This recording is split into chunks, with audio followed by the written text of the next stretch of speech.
you so much for taking the time to join us. Yeah, no worries. It's good to be here, obviously.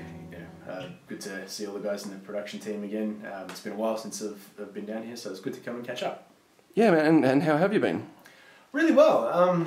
Look, since Warzone and I've parted ways, I've spent a lot more time with my family, been able to do a lot of other things that I haven't really had the time to focus on over the Christmas break and everything, so yeah, not bad.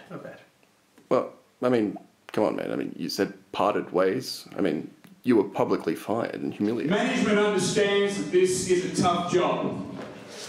It's not the job for you. You're fired.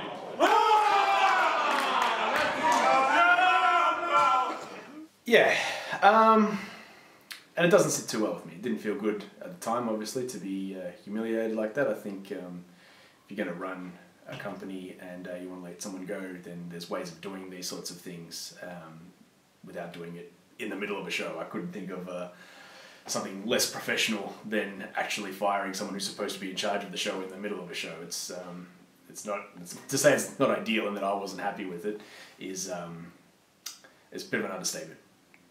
And so that's just it then? No. You gotta understand, I've been around wrestling for a long time.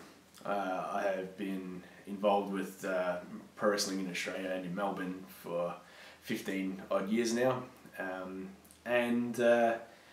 Just because someone removes you from a situation like being a commissioner doesn't necessarily mean that you're completely removed from the situation altogether. There's things that you can do, and I guess what I'm getting at, without trying to sort of put my finger on it exactly, is that I think there's some personalities within Warzone that are a real cancer.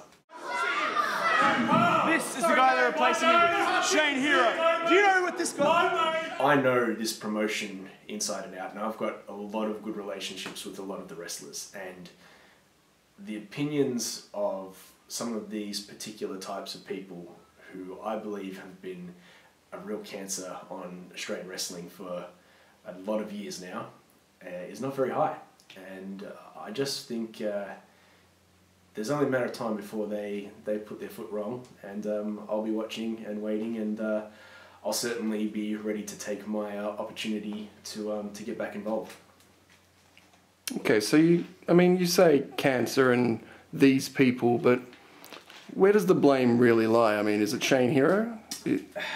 I think Shane Hero is a very smug puppet, in my opinion.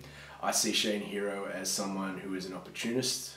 Shane Hero is someone who on previous shows has been sitting in the crowd making smart fan comments as he goes for wrestling matches, trying to get involved in the show.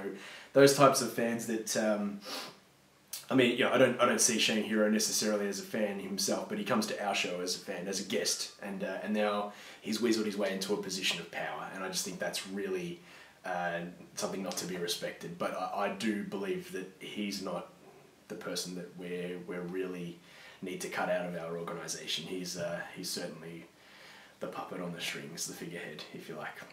And so who is? You put me on the spot here, but I don't work for the company anymore, so I'm just going to come out and say it. Mark Williamson, I don't like you. I've never liked you. You, sir, are someone who goes to the exact polar opposite of what I believe to be a way of doing business in professional wrestling, and I think you are the cancer on Warzone Wrestling. I'll be watching Mark Williamson very closely because I don't believe this is over.